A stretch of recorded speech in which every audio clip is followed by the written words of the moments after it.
Well, hello there, tankers of the Blitz universe. I'm Flossie, and today I will be reviewing the FV215b. Now, this tank has a very interesting playstyle, and I'll get into that in a little bit, but mainly this tank revolves around its gun being crazy good. But let's first get into the tank's stats, however. To start off with the tank's gun, it deals 400 damage on its standard shells, 340 on the premium, and 515 on the high explosive. As for the penetration, it has 272 millimeters of standard, 342 millimeters of premium, and 187 millimeters of high explosive. And that's really where the gun is going to be shining, is on that high explosive penetration. You are going to be able to shoot lower plates of tanks with that high explosive, and sides of tanks and rears. You can shoot a lot of different tanks, especially mediums. This tank is a bully to medium tanks. And you're really going to want to use this Hesh to your advantage, or high explosive. The tank also carries 7 degrees of gun depression, which is not terrible. It's not the best, but you can work most ridge lines that you will need to in this tank.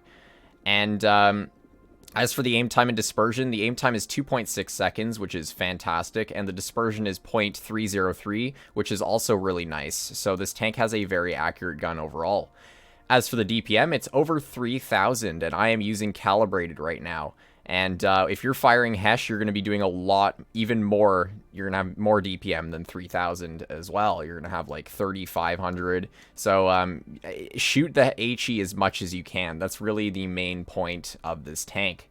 In terms of the tank's mobility, now you do have the consumable improved engine power boost.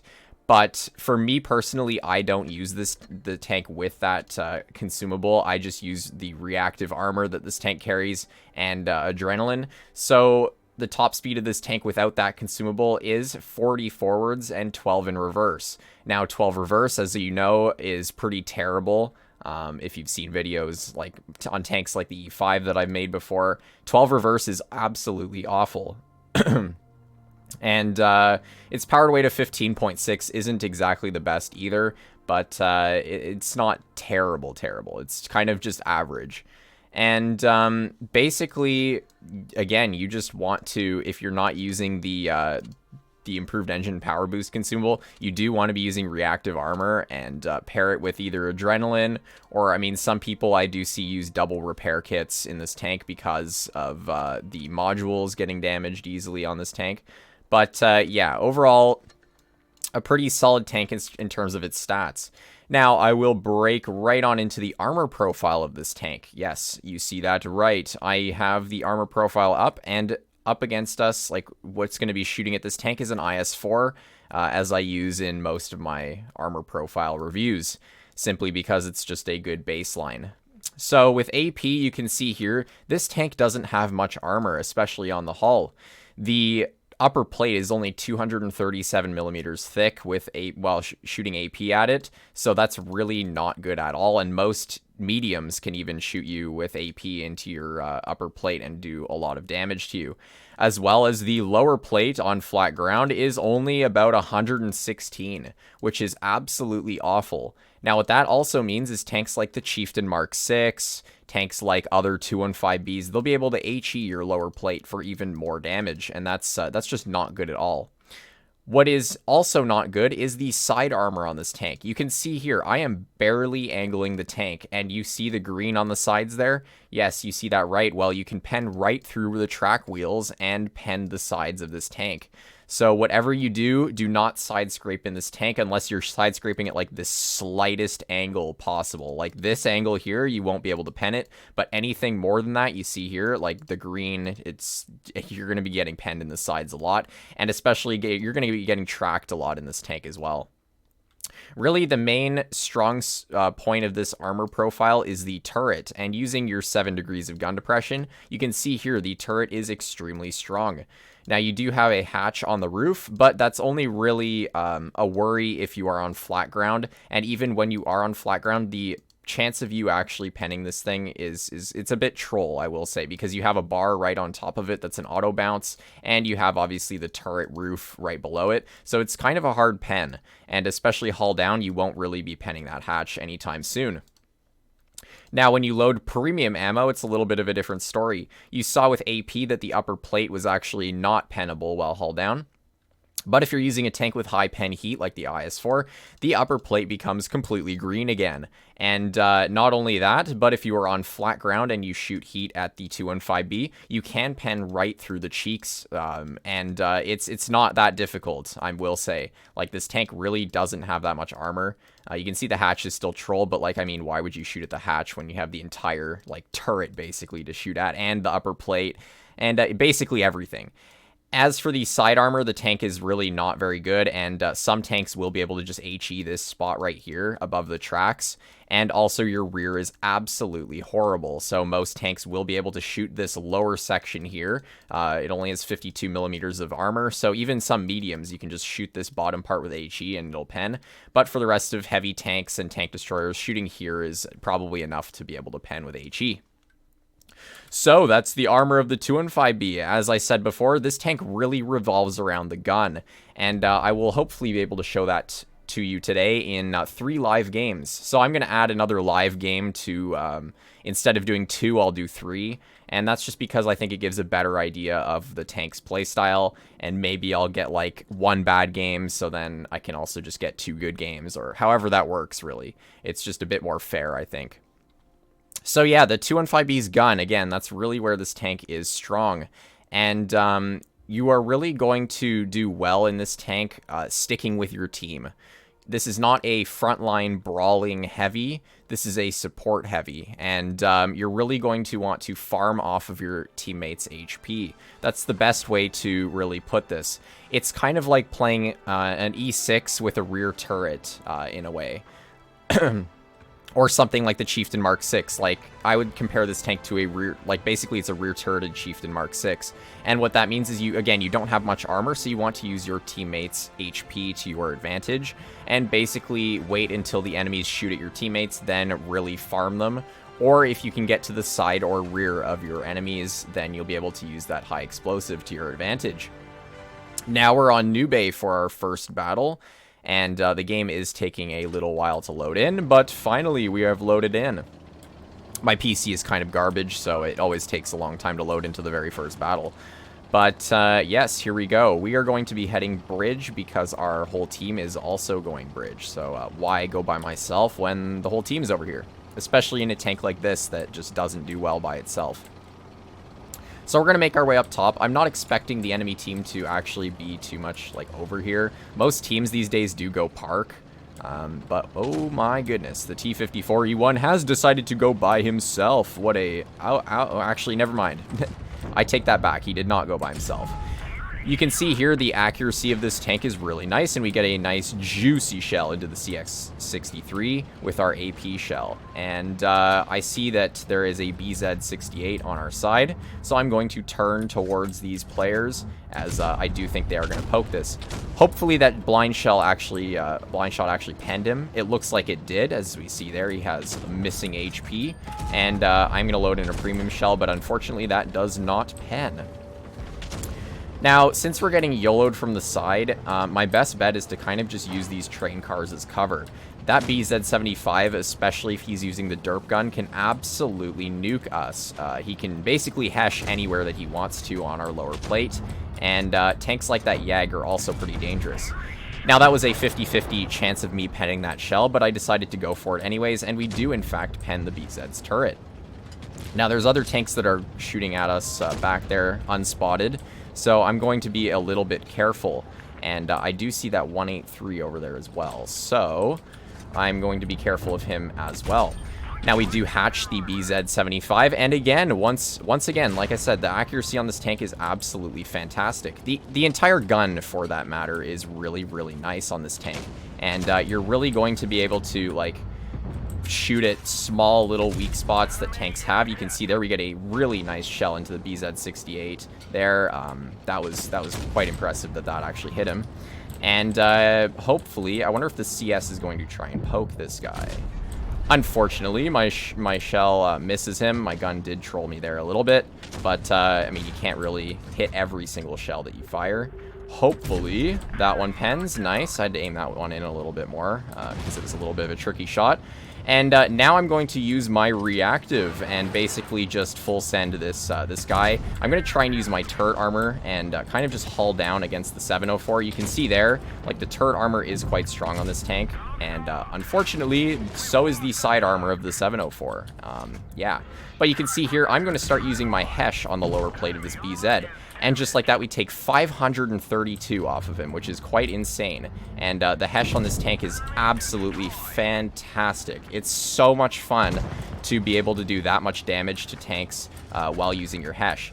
Now, unfortunately, that BZ, I believe it has spaced armor on the side, so I'm just going to fire AP at it.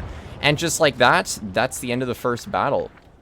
It was quite a good game, and we were able to basically play the tank the best of its ability pretty much in that battle. So you can see there, I wasn't full sending in right away. I sort of hid and stuck my tank beside those train cars and basically waited for the enemy team to either push us or for my team to make the first move. And that's really the playstyle of this tank.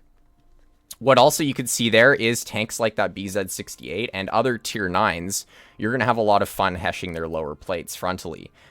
Tier 10s, for the most part, like tanks like the E5, you'll be able to HE the lower plate. The Yo, the Kron in some angles, you can HE the lower plate.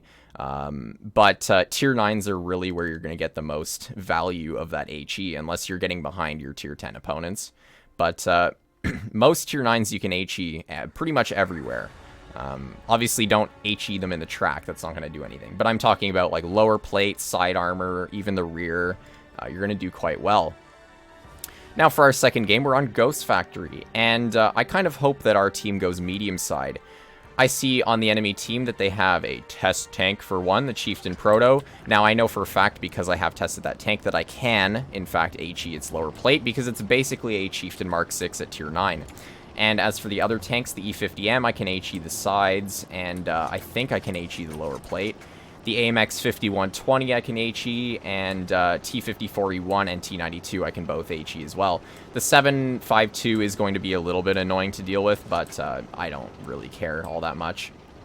So I'm going to make my way on over, and we have our buddy in the Conqueror here, which is basically the tier 9 version of this tank that has amazing HE as well. Our T54 is getting nuked a little bit, which kind of sucks, but their team is being extremely aggressive, and just like that, we get our first shell into the E50M for 599 damage, which is absolutely amazing. And just like that, he's only at 83 health already. Our team kind of destroyed him. So what I'm going to do is I'm going to push on up and clear this guy, so then he stops annoying the rest of our team. And you know what? I'm going to put on my reactive and basically just go full send in.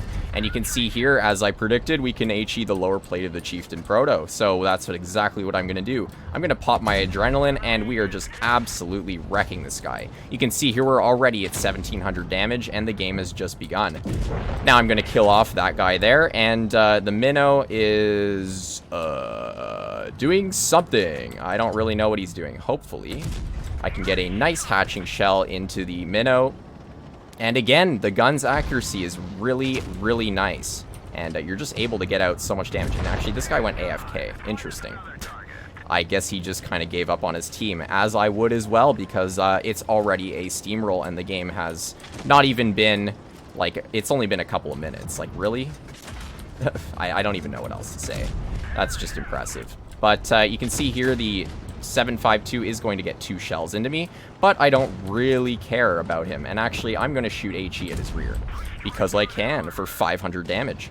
And just like that, we're already over 3,000 damage. Now, hopefully I will be able to get the clear on this T92. We do, in fact, get the clear, and we're already at 4 kills.